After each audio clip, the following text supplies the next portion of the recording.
셀트리온은 어제 장 마감 후 공시를 통해서 지분 매각을 중단한다고 밝혔습니다. 셀트리온은 지난해 5월 JP모건과 매각 주관사 개혁을 체결한 뒤 지금까지 매각을 추진해온 상황이었습니다. 갑작스러운 매각 중단 소식에 셀트리온은 오늘 4.04% 내린 45,100원으로 마감했습니다. 셀트리온 측은 현 시점에서 셀트리온 지분 매각이 회사의 발전과 경쟁력 강화에 도움이 되지 않는다고 판단했다라고 밝혔는데요. 하지만 셀트리온이 매각 발표 후에 투자 유치를 하려 했던 사실이 알려지면서 매각 중단에 대해서 여러 가지 의구심이 이어지고 있습니다. 류마티스 관절염 치료제 램시마가 유럽과 일본에서 판매 허가를 받은 현 시점에서 셀트리온의 향후 움직임에 이목이 집중되고 있습니다. 자, 오늘 하루 기업에서 나온 공시의 숨은 의도를 파악하는 시간입니다. 수상한 공시. 자, 오늘 셀트리온, 뒤통수 친 셀트리온 지분 매각 중단이라는 주제로 좀 얘기를 시작해 볼 텐데요. 지금 셀트리온의 지분 매각을 두고 지분 매각 중단이죠. 여러 가지 얘기들이 좀 돌고 있습니다. 지분 매각 중단의 진짜 속내는 무엇인지 궁금한데요. 뭐 핵심 기술을 보유하겠다라는 얘기도 있고요. 또 여러분들은 어떻게 생각하시나요? 이게 네. 참 답답한 게 뭐냐면 이 마지막까지 이게 왜냐면은 최근에 아마 셀트리온의 보고서가 언제 나왔는지를 한번 보실 필요가 있어요. 이게 뭐가 문제냐면 이 개인 투자자들이 엄청나게 관심을 갖고 있거든요. 근데 이게 사실은 기관에서 이제 거의 보고서를 쓰지 않습니다. 네. 최근 1년간의 보고서가 언제 나왔나라고 놓고 보게 되면 2013년도 11월에 우리투자증권에서 보고서 하나 쓴 게 마지막입니다. 그리고 작성을 금지한 상태라고요. 예, 거의 하지 않고 네. 있습니다. 그만큼 이제 셀트리온에 대해서 기관이 접근하지 않고 있다는 얘기는 매니저들도 역시 안 접근한다는 얘기입니다. 안 접근한다는 거는 이제 사고 팔고 아예 관심을 네. 안 한다는 얘기죠. 네. 그러니까 이게 또 이 셀트리온이 마지막까지도 정말 참 수상하다라는 느낌을 지울 수가 없는 게 사실은 화요일 날 그 메신저가 어떤 메신저가 돌았었냐면 네. 화요일 날 장중에 셀트리온 매각한다. 그거 뭐 다 알고 있었는데 매각이 된다더라, 확정 발표가 된다더라라는 그런 루머가 막 돌았었거든요. 근데 막상 장 마감 이후에 나온 공시를 보게 되면은 반대적인 공시가 나왔죠. 네. 그래서 야 이건 정말 셀트리온은 끝까지 한번 조사를 해봐야 되는 종목인데 뭐 이미 한번 조사를 받았으니 뭐 새로운 조사를 하기도 좀 그렇고 이미 뭐 그런 그 다음번에 다시 이제 한번 또 말씀을 드리겠습니다만은 이미 이렇게 조사를 비켜나가는 종목이기 때문에 개인들로서는 참 뒤통수 맞는 종목이거니와 또한 이렇게 좀 지저분하게 워낙 이제 플레이가 되다 보니까 상당히 접근하기 어렵다. 개인들만 서로 막 치고받고 하는 상황이라 상당히 이제 피해를 볼 수 있을 수도 있다. 그래서 신뢰라는 말씀을 드렸는데 네. 회사에서 이제 앞으로 정말 실적으로 찍히는 그런 신뢰를 보여주지 못한다면 아마 코스닥 1위라는 그런 자리도 조만간 다음에게 내주지 않을까 저는 이렇게 생각을 그러니까 합니다. 진짜 매각 번복과 회사 가치에 대한 불신이 조금 강해진 상황이 아닌가 싶습니다. 그렇죠. 뭐 일단 셀트리온 같은 경우는 자 솔직하게 말씀을 드리면은 네. 셀트리온의 어떤 기술력, 램시마에 대한 기술력과 그리고 셀트리온이 가지고 있는 대량 생산 설비는 분명히 인정받아 마땅합니다. 상당히 좋아요. 그렇지만 문제는요. 그 잘 아시겠지만 셀트리온이 그동안 어떤 보였던 어떤 모습들 제가 좀 뭐 안 좋은 모습들을 많이 보여준 건 사실인데 이걸 좀 이해를 좀 못하시는 분들이 있기 때문에 좀 말씀을 좀 드려보도록 할게요. 자, 일단 바이오시밀러 같은 경우는 살아있는 어떤 생명체를 가지고서 어떤 복제를 만드는 것이기 때문에 일반 카피약과는 좀 다르죠. 결국 그렇기 때문에 뭐 임상 시험에 걸린 어떤 기간이나 어떤 이거 규제나 이런 것들도 상당히 까다로울 수밖에 없습니다. 그런데 자 그동안 보시게 되면은 분명 2012년도 램시마가 개발이 되고 나서 물론 작년 8월에 유럽의 승인을 받았지만 그 과정에서 조금 회사 쪽이 좀 무리를 많이 했었어요.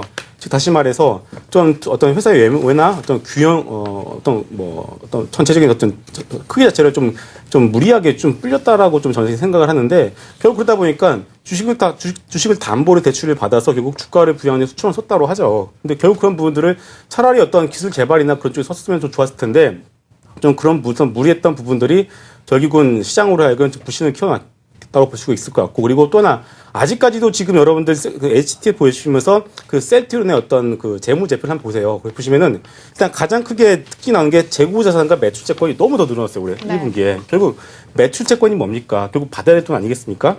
그러면은 그래도 모두가 알고 있지만 실제로 셀트리온 헬스케어 쪽으로 발생한 그 매출 채권에 대한 부분들의 어떤 실적인 현금 유입이 아직까지는 보여지지 않고 있단 말이에요. 차라리 여러분들이 진짜 셀트리온의 미래 성장성의 가치를 믿고서 투자를 하신다면 좀 그러한 부분들이 조금 더 해결이 되는 것을 눈으로 확인하고 나시고 나서 따라 붙여도 충분히 늦지는 않습니다. 너무 성급하게 할 필요는 없다. 그렇죠. 네. 발이 나왔으니까 한번 자세하게 한번 볼까요? 네. 한번 그 준비된 자료를 한번 볼 텐데 매출 채권 셀트리온과 셀트리온 헬스케어의 이제 매출 채권과 그러니까 물론 이제 3일 회계법인에서 그리고 또한 법적으로는 사실 문제는 없습니다. 그러니까 네. 셀트리온의 매출 채권이 늘어나고 지금 보시게 되면은 셀트리온의 이게 위에 있는 것이 셀트리온이죠. 네. 그러니까 지금 보게 되면 재고 자산 늘어나고 있고요. 네. 매출 채권도 같이 늘어나고 있습니다. 매출 채권이 지금 밑에 보시게 되면 빨간색 매출액 밑으로 늘어나고 있죠. 네네. 매출 채권이 늘어나고 있다는 얘기는 쉽게 얘기해서 외상값을 못 받았다는 얘기입니다.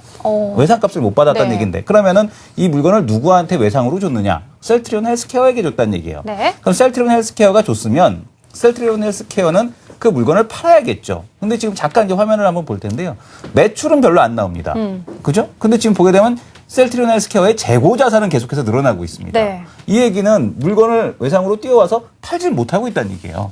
그렇기 때문에 지금 정말? 근데 네. 문제는 뭐냐면 셀트리온도 그러니까 셀트리온 헬스케어가 자회사라면은 당연히 이게 잡혀야 되는 게 맞는데 이게 매출이 안 일어난 걸로 잡혀야 되는데 사실은 이게 자회사가 아니고 최정진 회장의 각각의 이제 지분이 들어가는 회사다 보니까 법적으로는 문제가 없지만 사실은 이게 뭐 진짜 매출로 이어지지 않았다라는 얘기를 계속해서 시장에서 하게 되는 거고 이러다 네. 보니까 계속해서 매니저들이나 기관에서도 외면할 수밖에 없는 상황이라는 거죠. 네. 또 이제 재고 자산이 계속 늘어나는 것은 또 여러 가지가 있겠지만 그 바이오시밀러의 특성상 공장을 계속 돌릴 수밖에 없어요. 공장이 멈추게 되면은 어떤 화학적이나 어떤 생물학적으로 봤을 때는 상당히 좀 안 좋은 부분들이 많기 때문에 문제가 생기는 거군요. 그렇죠. 네. 어쩔 수 없이 기본적인 어떤 가동량을 돌려야 됩니다. 네.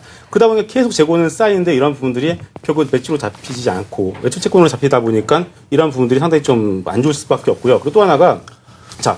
이 모든 걸 다 떠나서 여러분들이 만약에 셀트리온 재무제표를 봤는데 매출액보다 매출 채권이 더 많다.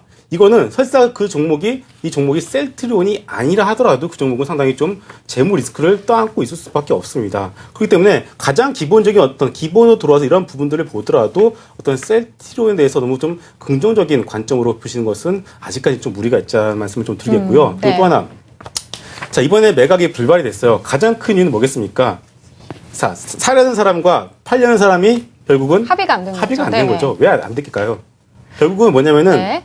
자, 서두에도 말씀드렸지만 셀트리온이 가지고 있는 기술력 그리고 생산 설비는 분명히 삼성보다 뛰어납니다. 그건 다 인정해요. 근데 문제는 자, 사려는 사람의 입장에서는 분명히 그동안 생산된 재고 자산 그리고 재고 매출 채권에 대한 부분들을 과연 인정을 하느냐 안 하느냐가 어떤 문제가 가장 컸었어요. 결국은 사려는 사람들은 기술력과 이 생산 설비만을 좀 그것만 좀 가지고 싶어 하는데, 결국 다시 말해서 그 부분에 대한 가치만 인정을 해주고 싶은데, 파는 사람 입장에서는 이미 생산된 재고까지도 떠넘겨서 좀 팔려고 했겠죠. 근데 결국 그러다 보니까 결국 사려는 사람과 팔리는 사람의 어떤 입장 차이가 분명히 확연하게 드러날 수밖에 없었고, 결국 이런 부분들이 이번에 매각 공시의 어떤 뭐 매각 불발로 좀 이어졌다고 봐야 될 것 같습니다. 네. 쟤도 이제 그 아주 정말 운이 좋아서 국내 이제 50대 기업 중에 하나 이제 매각하는 과정을 골드만삭스가 매각하는 네. 과정을 옆에서 이제 지켜볼 기회가 한 번 있었는데 그 1년 동안 저렇게 오랫동안 매각이 안 된다는 거는 매수자가 없다는 얘기입니다. 그러니까 인수를 거의 이제 하는 사람이 없다라는 얘기겠고, 그 얘기는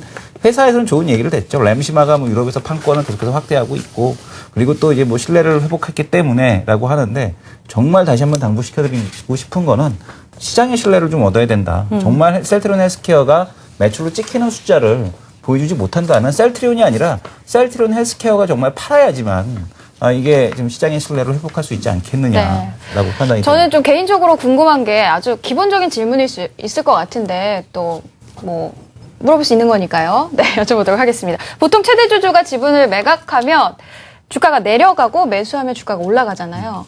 그렇죠? 네. 근데 이번에 매각을 중단했는데 왜 주가가 급락을 하게 된 건가요? 방금 말씀드린 데 원인이 있죠. 왜냐하면은 이제 그동안에 그러니까 매각이 된다면 바이오 업체에서 누군가가 정말 이 바이오 산업에 대한 쪽을 긍정적으로 보고 있기 때문에 가겠다는 얘기 아닙니까? 네. 비싸다라고 지금 판단이 되고 있지만, 하지만 지금 사지 않는다는 얘기는 이거는 정말 시장에서 그 우려를 했던 대로 진짜 살 사람이 없구나라는 판단이 들었기 때문에 셀트리온에 대해서 지금 의심을 하고 있다는 얘기죠. 그러니까 셀트리온이 오히려 매각이 중단됐다라는 것이 신뢰를 회복하지 못했다라는 쪽으로 연결이 된다라고 보셔야 될 것 같고, 물론 셀트리온이 여기서부터 잘 팔면 됩니다.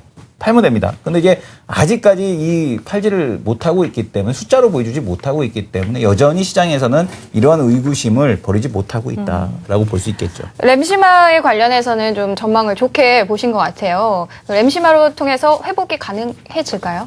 결국 그런 부분들이 아까 결국 같은 얘기를 하는 것 같아요. 결국 이 램시마가 실질적으로 판매가 돼서 진짜 환자에게 투여가 된다라면은 네. 상당히, 그러니까 결국 모든 셀트리온을 가지고 있는, 셀트리온에 투자하는 모든 개인 투자들의 희망은 그겁니다. 이게 그거 하나로 모든 것이 한 방에 해결이 된다라는 그 기대감이 분명히 있어요. 만약에 실제로 그렇게 된다라면 당연히 셀트리온 같은 경우에는요, 지금 주가에서 저는 개인적으로 따블이 나는다 생각합니다. 하지만 아직까지 그런 부분들이 신뢰를 회복하지 못하고 있고 보여주지 못하고 있기 때문에 주가가 아직까지는 부진한 상황에 뭐 처했다고 봐야 되겠죠. 그렇기 때문에 글쎄요, 결국은 뭐 셀트리온 같은 경우에는 여전히 뭐 오늘 좀 많이 떨어졌기 때문에 좀 많이 좀 개인 투자자분이 달려들어서 좀 네. 사신 분들이 좀 많을 것 같아요. 네. 그런데 솔직하게 말씀을 드리면 셀트리온 같은 경우는 자, 이것만 보십시오. 저 같은 경우는 항상 제 회원들이나 주변 사람들이 얘기할 게 뭐냐면은 코스닥 시장을 거래를 하고 싶다. 그러면은 적어도 증권사에서 커버리지를 하는 종목들을 해라라고 합니다. 결국 기본적인 가치, 그리고 기본적으로 시장의 신뢰를 가지고 있는 종목들을 그나마 변동성이 심한 코스닥 시장에서 매매를 해야 되는 뜻이겠죠. 그런데 자, 시가총액 1위임에도 불구하고 아무도 관심을 가져주지 않는다라는 것은 당연히 그만한 이유가 있지 않을까 싶은데요.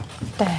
자, 다른 분들은 그러면 이런 상황에서 투자자들이 어떻게 해야 되면 좋을지 얘기해 주실까요? 강 대표님? 네. 네. 일단 뭐 셀트리온 저는 뭔가 셀트리온 뭐 이렇게 적어놨는데 네. 이 회사가 희한합니다 이게. 왜 희한하다라고 얘기를 하냐면 예전에 이제 그 셀트리온이 불거졌는 게 다 아시다시피 공매도 뭐 물량이 많고 루머에 휩싸여서 뭐 대표이사가 열이 받아서 뭐 자사주를 매입을 하고 무상증자하고. 근데 그런 그 사실은 이제 시장 안에서 보면 실적 좋은데 못 가는 종목 굉장히 많습니다. 무슨 얘기냐면 만약에 대부분 종목군들이 실적 좋은데 못 가요. 아니면 실적이 좋은데 무슨 이유 때문에 주가가 많이 밀려요라고 하면 보통 회사들은 자기 본업만 합니다. 예를 들어서 LS산전 같은 경우는 올해가 10년 내에 두 번째 실적으로 내는 게 올해인데 LS산전이 뭐 정고점 갑니까? 안 갑니다. 그렇다고 LS산전에서 왜 우리 주식을 안 사냐고 갑자기 회장이 나와가지고 막 갑자기 자사주 매입 이런 거 안 합니다. 그러니까 어떻게 보면은 셀트리온 같은 경우에는 저는 거기 대표이사가 바뀌지 않는 한 투자하기 좀 힘들다라고 저는 생각을 하는데 굉장히 좀 시끄럽게 만들기 시작을 하는 걸 좋아하시는 것 같아요. 그걸 좋아하기 때문에 개인 투자자가 또 그만큼 관심을 갖는 게 아닌가 이렇게 또 생각이 드는데 아까 우리 그 얘기를 계속 했습니다. 이번에 이제 신약 나오는 부분에 대해서 시장에서 굉장히 기대도 많고, 이번에 유럽에서 학술회의 하는 데도, 대해서도 굉장히 이슈가 되었다. 뭐 이런 기사들도 일단 나오는데, 저는 자꾸 이제 그런 부분을 보다 보니까 예전에 이제 이 회사 그 셀트리온 같은 경우에는 그 투자 유가증권을 가지고 있는 부분을 보더라도 굉장히 투자를 잘 하시더라고요. 뭐 손실 거의 안 보는. 네. 주가 그 회사의 어떤 그 연구라든지 하는 부분에 관심이 있기보다는 회사 주가에 더 관심이 있는 게 아닌가 뭐 이런 생각도 들고요. 제가 이거 셀트리온 10년치 실적 한번 뽑아봤는데 그 셀트리온 실적 추이 한번 보면서 마무리로 말씀 좀 드리도록 하죠. 마지막으로 지금 증권사 커버리지가 없기 때문에 2014년 예상 실적은 없습니다. 예상 실적은 없는데 지금 보시면은 실적이 지금 2013년도가 거의 뭐 이전 실적의 반토막 정도 났고요. 올해도 거의 뭐 반토막 날 것 같다라는 생각이 들어요. 저 같은 경우에는. 그렇다면 이 종목이 아무리 그 시총 1위 종목이고 한다라고 하더라도 투자할 가치가 있느냐라는 부분을 생각을 해봤을 때 투자하기 좀 힘들다라는 거 기억을 하시면 될 것 같고, 그리고 좀 생뚱맞습니다만은 지금 뭐 우리 이 대표님께서 그런 말씀을 하셨어요. 신뢰가 중요하다 이렇게 말씀하셨는데 예전에 그 혹시 기억이 나시는지 모르겠습니다만은 오스템 임플란트라는 회사가 있죠. 네. 그 회사도 이제 그 위에 계신 분이 좀 문제가 예전에 있었습니다. 네. 얘기가 기사가 많죠. 네. 한번 나오고 난 다음에 도덕성이 좀 그런 거 아닌가 뭐 이런 생각을 했는데 결국에는 최근 들어서 또 얘기가 또 터지잖아요. 네. 그러면 오스템 임플란트가 뭔가 성장성이 부족하기 때문에 이 종목을 투자하기는 힘들다라고 하는 그런 부분이 아니라 대표회사의 어떤 기본적인 사업 마인드 자체가 약간 문제가 된다면 이런 부분 조금 시장에 투자하기 좀 힘들지 않나 이렇게 생각이 들고요. 사실 오늘 우리 그 매각하는 부분이 중단됐다라는 부분도 마찬가지라고 생각을 합니다. 셀트리온 기술력은 우리 김 팀장님이 말씀을 하신 것처럼 시장에서는 전부 다 인정합니다. 네. 인정하는데 이거 지금 운영하는 그 그 선장이 별로 마음에 안 든다 이렇게도 생각을 해볼 수가 있어요. 그래서 매각이 되면 회사가 그 기술력을 바탕으로 훨훨 나를 수가 있는데 매각 불발이네. 대표이사를 보니까 또 투자하기가 좀 힘들어질 수도 있겠네. 이렇게 될 수도 있다는 거죠. 어쨌든 간에 이번에 매각을 안 하기로 하셨는 만큼 회사에 대한 신뢰 지켜서 우리 개인 투자자분들도 셀트리온은 이렇게 좀 방송에서 안 좋은 얘기를 하면 저는 내일 아침에 핸드폰을 끊어야 될 것 같은데 전화 굉장히 많이 옵니다. 네. 왜 그러냐 막 이렇게. 그만큼 셀트리온 가지고 계신 개인 투자자분들이 많죠. 많다라는 네. 거 반드시 좀 기억을 하셔가지고 회사의 신뢰 회복 그리고 이번에 영업 부분도 열심히 하셔서 회사 실적 다시 올리고 네. 그래서 주가도 한번 코스닥 시총 1위 종목답게 헐헐 한번 날게 해주셨으면 좋을 것 같습니다. 그러니까 셀트리온이 코스닥 대장주잖아요. 네. 그렇다 보면 이러한 일이 생겼을 때 주변 다른 기업들도 바이오 업종에서 좀 영향을 받지 않을까 싶거든요. 바이오업종 다른 움직임은 없나요? 다른 움직임 이제 예전에는 이제 많이 연동이 됐었는데 네. 최근에는 이제 많이 연동이 되지 않고 저는 저희 아이가 이 바이오시밀러 의약품을 사용을 하고 있습니다. 네. 사용을 했었죠. 근데 이제 그 LG생명과학에서 만든 인터페론 감마라는 이제 그런 바이오시밀러 의약품으로 이제 주사를 계속해서 맞아야 되는 이제 그런 아이이기 때문에 물론 바이오시밀러에 대한 의약품을 저는 응원합니다. 그럼에도 불구하고 셀트리온 같은 경우는 일단 그 오너에 대한 마인드가 상당히 좀 중요하다라는 말씀을 드리고 싶고, 그러니까 이 여러분들이 이런 방송이라든가 아니면 메신저를 통해서 들으실 때 오너가 주가에 관심이 많은 기업치고서 주식이 그 회사가 시끄럽지 않은 기업이 없습니다. 그래서 오너가 일단은 주가에 대한 관심이 그렇게 많으면 너무 과도하면 안 된다라는 것과 또한 무분별한 M&A 확장을 하는 기업들. 그러니까 본업에서 확장을 하는 것은 괜찮습니다. 하지만은 갑자기 있다가 뭐 뜬금없이 지금 뭐 결제회사가 아니면은 무슨 가전제품 회사를 인수한다라든가 뭐 이런 식의 그런 본업과 상관없는 그런 인수를 한다라거나 아니면 본업과 게임 업체가 갑자기 뭐 인력관리 회사를 인수한다라든가 네. 이런 식의 전혀 이종 간의 어떤 그런 무분별한 확장에 대한 쪽을 하는 기업들 같은 경우는 오히려 지금 그 오너에 대한 마인드가 너무 이제 욕심이 좀 많다라고 네. 보셔야 될 것 같고 그런 기업들은 주주에 대한 배려를 하지 않는다라는 겁니다. 그래서 오히려 주주로서 이용만 당할 가능성에 대한 쪽이 있기 때문에 그런 기업들, 그러니까 오너에 대한 마인드가 어떤 것이냐, 오스템 임플란트 얘기하지 않습니까? 반면에 또 바텍 사장님 같은 경우는 마인드가 아주 좋으시거든요. 그래서 이제 그러니까 오너에 대한 마인드가 제대로 됐느냐, 되지 않았느냐도 우리가 물론 이건 상당히 판단하기는 좀 어렵습니다. 근데 여러분들이 아니면 그 뭐 우리 한국경제 뭐 전문가님들이라든가 아니면 우리 방송을 통해서 분명히 그런 것들을 언뜻 내비치거든요. 그러니까 그런 것들을 방송을 보시면서 잘 캐치하시게 되면 그런 우리가 그 숫자로 볼 수 없는 그 비정량적인 부분들까지도 투자에 반드시 참고를 하셔야 된다라는 말씀을 드리고 싶습니다. 김 팀장님은 어떻게 보세요? 일단 뭐 오늘 셀트리온 때문에 전날 같은 거 했으면은 셀트리온이 막 이렇게 급락이나 그러면 전반적인 바이오 업종이 묶여서 같이 떨어졌는데 네. 오늘 시장에 보시게 되면은 뭐 메이톡스가 3% 이상 올라가고 전반적인 바이오로메드나 뭐 말씀하신 거 바텍 같은 경우 계속 신고가를 경신을 하고 있죠. 그 때문에 이제 뭐 이제 시장에서 이제 셀트리온 같은 이슈가 이제 시장의 어떤 코스닥 시장 전반적인 바이오 섹터 쪽에 영향을 미치는 영향은 상당히 낮아졌다고 봐야 될 것 같습니다. 그렇기 때문에 여전히 뭐 셀트리온대로 보시면 될 것 같고요. 나머지 바이오 섹터 내에서는 여전히 글쎄요 지금 전반적으로 코스닥 시장의 매기가 살아나면서 이제 IT 쪽도 바닥 쪽에서 올라오고 있고 그리고 이제 바이오 같은 경우 원래 전부터 계속 추세적으로 잘 가고 있었기 때문에 일단 뭐 최근에 시장 같은 종목도 바닥 강하게 올라오고 있죠. 그래서 코스닥 쪽에서 뭐 셀트리온 때문에 바이오 섹터에 대한 어떤 접근을 하지 말아야 된다? 그건 절대로 아니고요. 여전히 바이오 섹터에 대한 어떤 장기적인 전망은 상당히 좋다라고 좀 보셔도 될 것 같습니다. 네. 자, 그러면 오늘은 뭐 내용이 다 나온 것 같죠? 네. 이렇게 정리를 해보도록 하겠습니다. 아무래도, 코스닥 대장주도 결국 좀 주식 장사를 하는 게 아닌가 이런 생각도 드는데 그래서 우리 대한민국의 주식시장의 현실이 이런가? 좀 오늘 씁쓸한 마음이 들기도 합니다. 자, 시청자, 네. 저는 시가총액 1위가 바뀐다라고 생각이 됩니다. 시가총액 1위가 결국에는 다음 카카오로 네. 바뀌지 않을까라는 강력한 생각을 가지고 있습니다. 네, 그렇습니다. 시청자 여러분들은 어떤 생각을 갖고 계실까요? 저희 댓글 보고 가도록 할게요. 네, 오늘 시청자 댓글입니다. 9017번님, 주식시장은 넓고 종목은 많다. 자, 굳이 리스크가 많은 종목을 매수할 필요가 있을까요?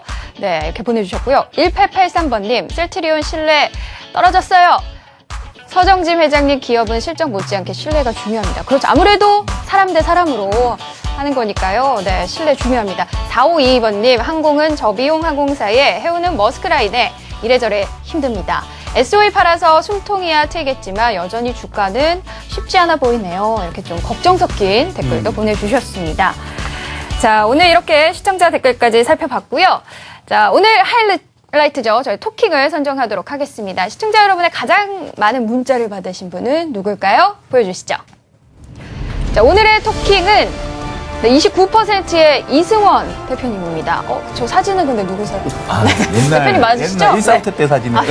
다른 분이 나오신 줄 알고 깜짝 놀랐어요. 축하드립니다. 네, 감사합니다. 고생하셨습니다. 자, 그러면 오늘 또 아이스크림 모바일 쿠폰 받으실 분도 저희가 알아봐야겠죠? 당첨자입니다. 보여주세요. 끝번호 0513번님, 1883번님, 5998번님이 당첨되셨습니다. 축하드립니다. 자, 주식 투자. 자, 투자와 정보를 뒤집고 꼬집는 고강도 리얼토크. 매일 저녁 7시 반에 여러분과 함께 합니다. 내일 금요일인데요. 내일 쉬지 않고 저희 함께 합니다. 잊지 마시고요. 찾아주시기 바랄게요. 자, 그럼 다 같이 손을 들면서 인사드리도록 하겠습니다. 여러분, 내일도 함께 해주세요. 이거는 좀.